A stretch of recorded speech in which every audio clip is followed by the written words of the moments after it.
Good morning, good afternoon, good evening, everyone. Welcome back to my channel. If you are new here, I'm Linda, and this is for the record, Your Honor. Honda HRC rider Hunter Lawrence injured. Let's be honest and open right off the bat here.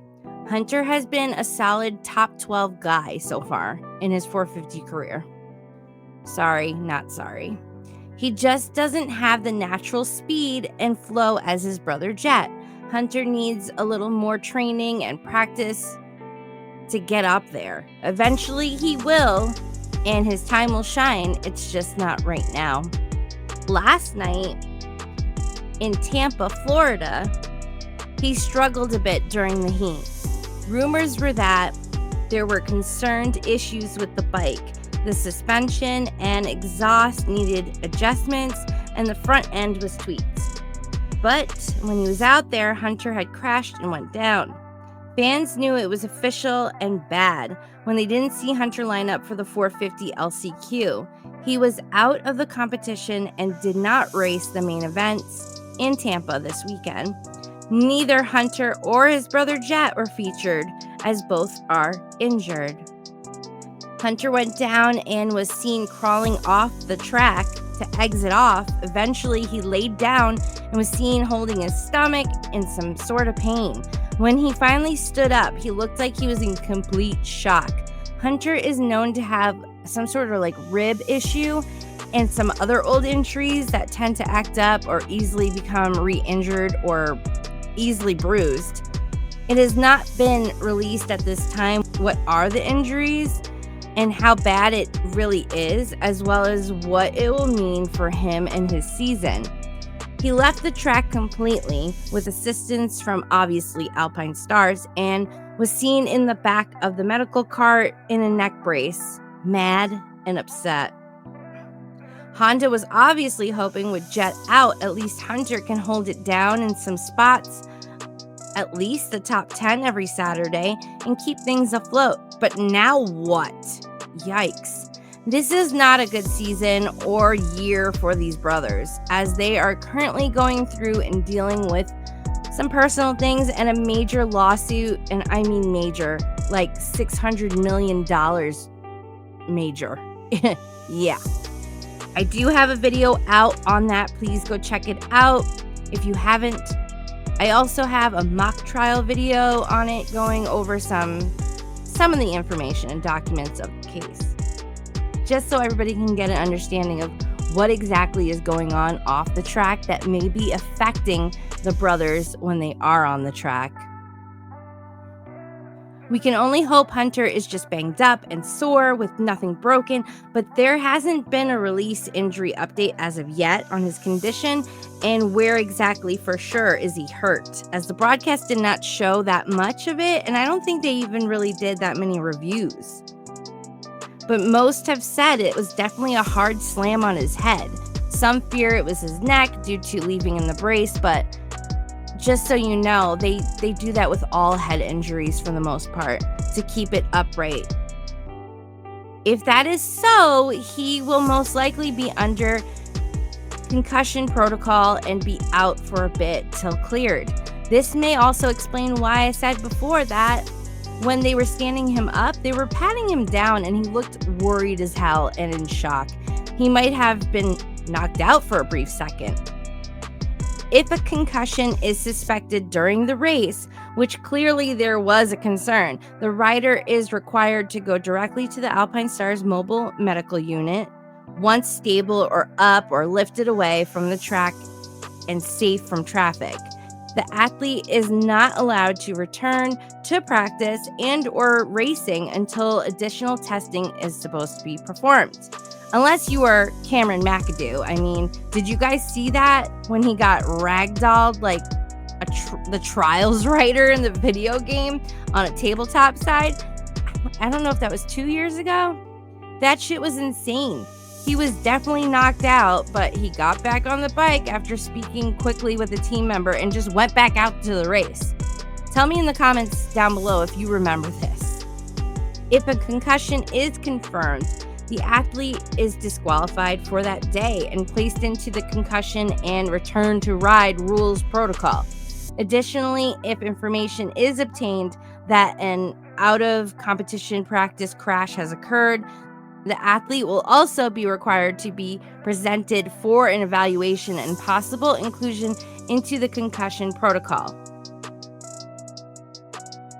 A good mention from Motocross Mag, they stated that sadly the concussion management system isn't bulletproof.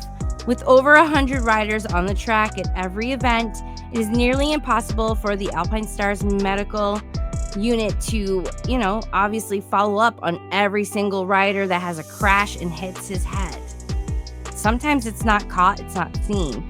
Unless the accident is caught, obviously on television, live, it's usually up to the riders to admit themselves into the medic's care.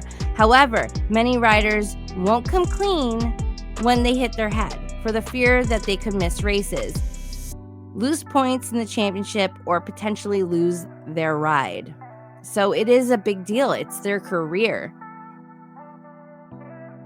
Typically, after one suffers such an injury, it is standard protocol. While healing and resting, you are to return to daily movement and activities of everyday functions, non-athletic focuses.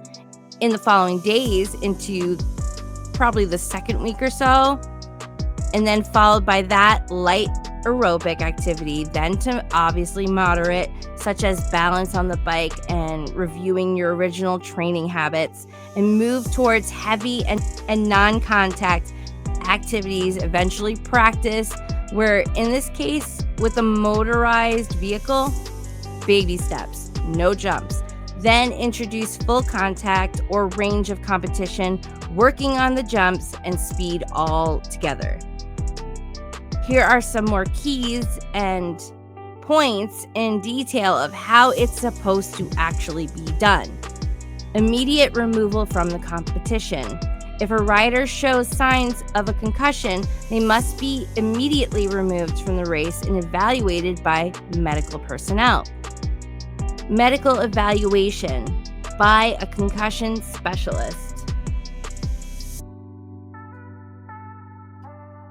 A doctor experienced in training sports-related concussions will assess the rider's symptoms and perform a neurological examination.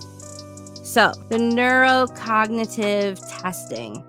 This testing, often used the impact test, compares a rider's cognitive function after the injury to their baseline test taken before the season. I know this is a little bit off the topic, but it is on the topic.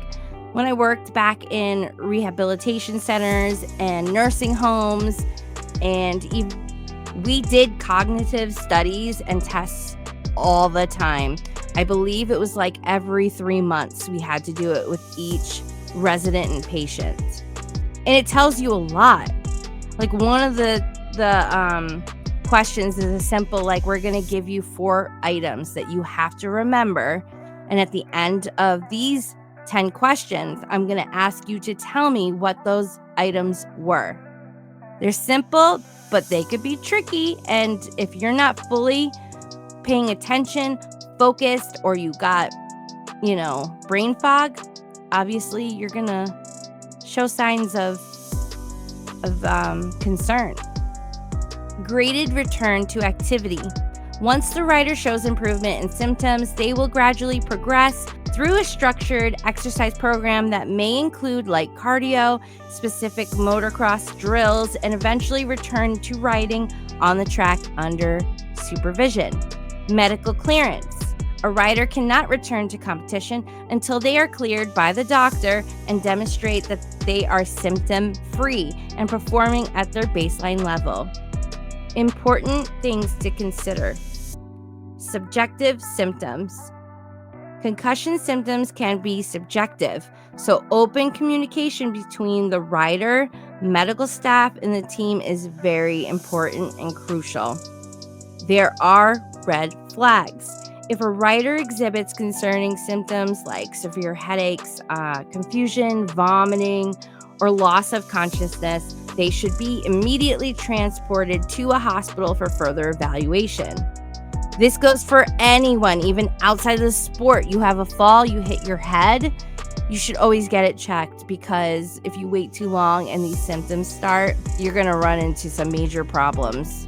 The faster you get to a doctor and get help and get evaluated, the better, because it could get worse if not taken care of right away. For riders, sometimes they are rushed to be cleared and overload themselves and jump back in before it's time, and could suffer more injuries due to the cognitive concerns and the brain not processing thought to action process in time during the race or ride, because it's still in that healing from original injury mode. Going back too soon, and you are definitely risking your chances. Cognitive concerns like brain fog sounds stupid, but it's a real thing. I actually still suffer from brain fog at times due to past medications that I was put on for my sarcoidosis. A simple thing like brain fog can cause errors no matter how skilled and talented you are. It's out of your control. That's why it's so important to take the right amount of time and focus on you and not the sport. It's definitely one of those things that's easier said than done. This is their livelihoods, their careers, their income, but this is also your lives. Take the time. This is also where it is extremely important to have good management and communication, a good team around you, as this is when you are to lean and trust them the most. They are also the people that are going to make decisions on how they will move forward with you, your recovery and return. When checking cognitive response, they will have exams for the riders, like we said before. For example, if the athlete passes his online test, he is supposed to try a workout in the gym to make sure he doesn't get dizzy when his heart rate rises. If he gets dizzy, that is a clear sign that the brain has not fully healed and the athlete is not ready to risk crashing. According to Motocross Action magazine, they also a very sneaky issue that the AMA might be missing. The baseline test must be taken every 2 years. Some riders will initially flunk their baseline test by answering the questions slowly or incorrectly to lower their personal cognitive standard. This is on purpose, allegedly. Then, if they are subjected to a post-concussion test mid-season, it's easier for them to achieve the same level results, and that would limit the risk of missing a race. Another option for the rider is to have someone else complete the post-concussion online test. However, the rider is really only cheating himself and endangering his future health by doing this. Yep. Well, I hope we get to see Hunter heal up. I hope he takes the time and gets back out there when he's ready. So, all our love to you, man. Get better, Hunter.